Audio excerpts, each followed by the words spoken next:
Here's an illustration that we often use in our retreats. I call it the doorbell syndrome. Imagine for a minute how you might act or react. There's a ring of the doorbell in your home or apartment. You open the door, and it is, first, a neighbor wanting to borrow a wrench. Second, a salesman selling books. Third, a suspicious character wanting to use your telephone. Now, can you see how you might deal with each one in an entirely different way? Each within the framework of a particular set of values and emotions, even a particular kind of language. This can lead to an understanding of the behavior of others as well as your own. Someone may express himself rudely in a very unfriendly manner. You might say of him, "He's obnoxious." And at a later time, in a different social setting, you may observe the same person acting in an extremely friendly and kind manner. You may consider this in two different attitudes. First of all, he certainly has changed. Or, he's insincere. But it's the doorbell syndrome again. He's simply dealing with different situations on different levels of consciousness, governed by different sub-personalities, much in the same sense as most of us do much of the time. You see, because we don't have a strong awareness of who we are, we act out a series of sometimes completely irrational roles, even with many regrets and wishes that we could change. For instance, in a love relationship, the green-eyed monster may rear his ugly head. Soon you're consumed with jealousy. You may say, "I don't like myself in this way. I wish I could change, but I'm just a jealous person." But you're wrong. You're not a jealous person. You're a person experiencing feelings of jealousy. You see what we're getting at here? Keep the sense of identity as a person. You're not your feelings. You have feelings. So you discover that you don't have to be jealous when you realize your transcendent self. You can experience understanding, faith, and love if you choose to do so. So when the jealous feelings arise within you, you can say, "No, I'm not a jealous person. I'm a person with feelings, but I have feelings. I'm not my feelings, and I can control my feelings." You may be in a tense situation with a clerk in a store or a repairman in a shop. You may say, "I'm angry." So you wear the angry mask, and sometimes it stays with you through the rest of the day. People wonder, "What's the matter with you?" If asked, we'd be happy to tell them it's because that fella did that thing back there in the store or treated me in that way. I'm angry. But you see, you can disidentify from the experience and the angry emotion. You can remember that there is that of you that's transcendent to this. You can choose to deal with the person in an entirely different way, which incidentally would get entirely different results. You can realize, I'm not angry. I simply have angry feelings at this moment, but now I choose to be patient and understanding. You can actually be an observer of the confrontation. So you can see the problem, you can see the motivations of the other person, and you can see your own reactions. So then you can make a decision that you will not permit this person or any person to determine how you're going to think or feel or act. Then you'll be able to rationally determine the best way to cope with the situation. Again, you're a whole person, and you can never be limited to or by the masks that you wear. Just to realize that you're wearing a mask is to be on the threshold of self-mastery. Because if you're wearing a mask, the you that wears it can choose not to wear it, or at least to wear a different one. A doctor in the holistic field asks a patient to outline how he feels. After the usual organ recital of aches and pains, told in a whiny, self-pitying tone, he then says, "Okay, you've told me how your body feels, but now how do you feel?" To some, this is shocking, even insulting. Simply because society has conditioned us to believe that sickness is contracted purely from the outside, that we can only be healed by outside therapies or pills. So we want to be helped, but we don't want to help ourselves. We want to pay someone for something we already have lying pent up within ourselves. We want to be coddled, pampered, loved, anything to escape from turning within to release life's greatest resource.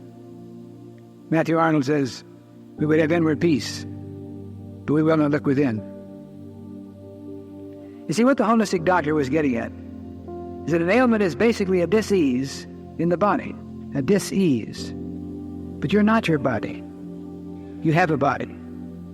It is a vital and wonderful instrument of self-livingness. You certainly need to keep it in good health, but it is yours to maintain. It is possible, actually, it was intended, that you stand at the point of oneness and control your mind, your body, and your emotions. When you achieve self-awareness, in the degree to which you do, you experience that which makes for wholeness. It's not a matter of trying to achieve perfection, only to realize your personhood. Then you can choose. You can choose to be strong or weak, happy or sad, loving or angry.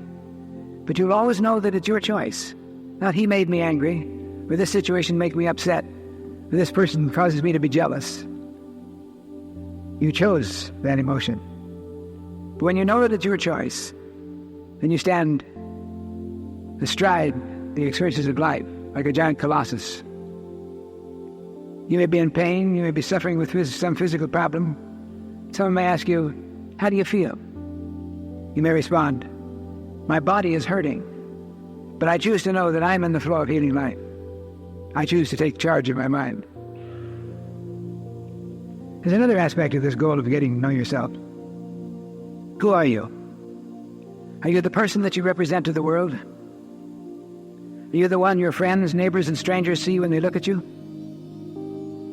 Are you the person you would like to be, perhaps? The great writer Joseph Conrad said, a man's real life is that accorded him in the thoughts of other persons by reason of respect or natural love. If that's true, then you are what your companions hold you to be, the person you represent to the outer world. It could be said that one's personality is not so much what he truly feels about himself, as the feelings about himself that he induces in others. This may be what Oscar Wilde had in mind when he wrote in his picture of Dorian Gray. One has a right to judge a person by the effect that he has on his friends. So you're the person whom your friends and associates know. But still, do you know who you are? The great principle taught by the Bible is, as a man thinketh in his heart, so is he. The great truth is, you are what you can be. You are what you can be. It's so simple.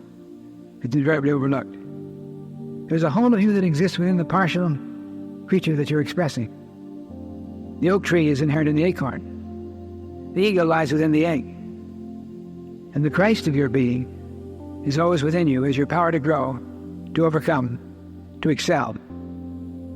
So getting to know yourself is knowing and believing in the cosmic self of you, which is the pattern of what you're designed to become. In a very real sense, we've been seeing ourselves not as children of God, but as sons and daughters of misfortune. As the Irish playwright Yeats says, we have believed that the root of reality is not in the center, but somewhere in the whirling circumference. So the need is to identify with the reality of ourselves, which is God. We say, I'm sick, I'm poor, I'm confused, I'm angry, I'm jealous, I'm fearful. But I am is God, and God cannot be any of these things. But as I say them, and identify with myself in this way, I bind them to me with God power. That's the strange thing about this power of mind. The truth is, if you will take time to know the truth, I am the life of God in expression. I am strong and vital. I am the substance of God in action. I am in the flow of abundance. The clear, unclouded mind of the infinite rules my mind, and I think clearly and calmly. But I have to take time to know that, to identify with myself at the highest possible level, let go of the lesser. This reflects the purpose and the process of affirmation. As many of you know, in the study of truth, we try to get away from the old idea of praying to God about things, asking God, begging God, pleading with God to do this, that, or the other. But we affirm the truth, not to change anything or suggest things to human consciousness, but rather as a means of removing the mask of false identification and decreeing the reality of ourselves. The practice of truth is not ignoring the facts of human experience, but is seeing these from the highest possible level. And the great fact of you, if you take time to know it, is that you are innately the Christ, the Son of the living God. Again, this is what we're about on these Sunday experiences.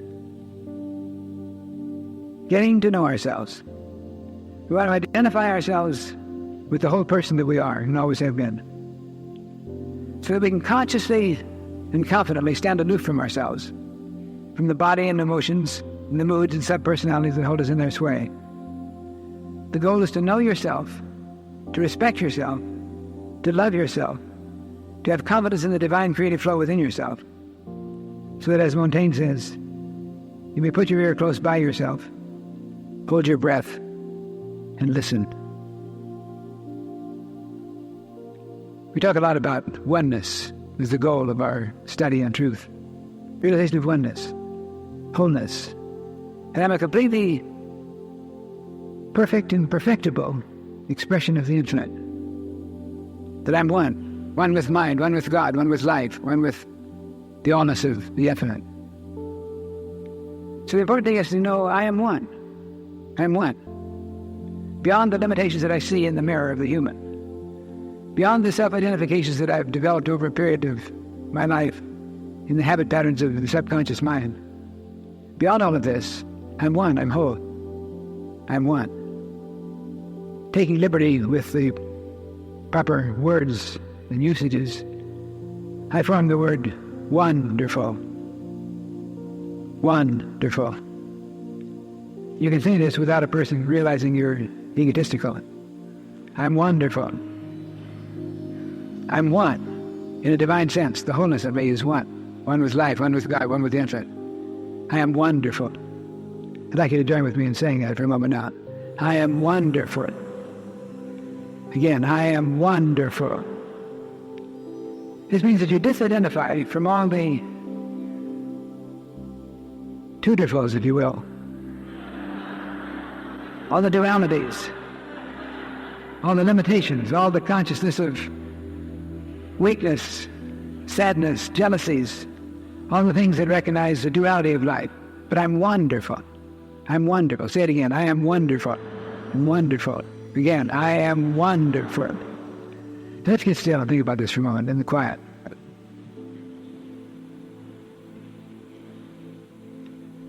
What we're really trying to do is to know when we really are.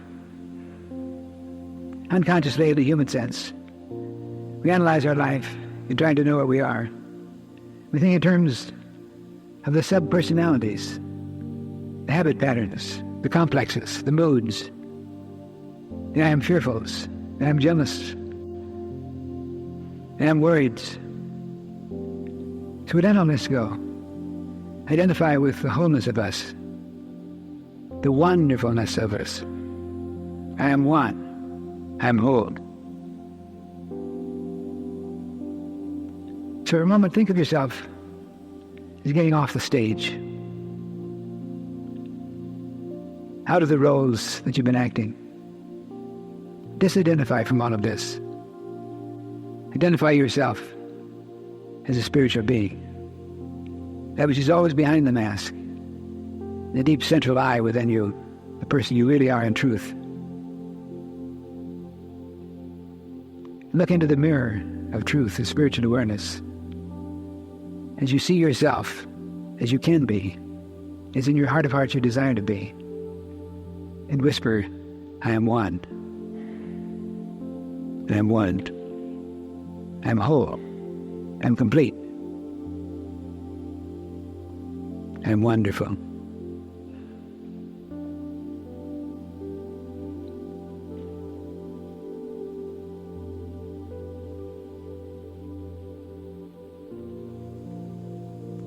May this consciousness of your true identity remain with you in the days to come.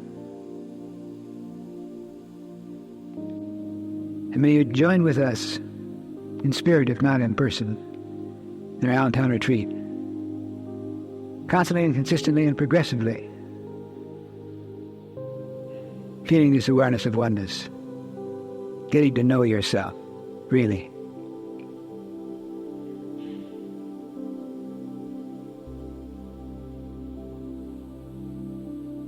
And you shall know the truth, and the truth shall make you free.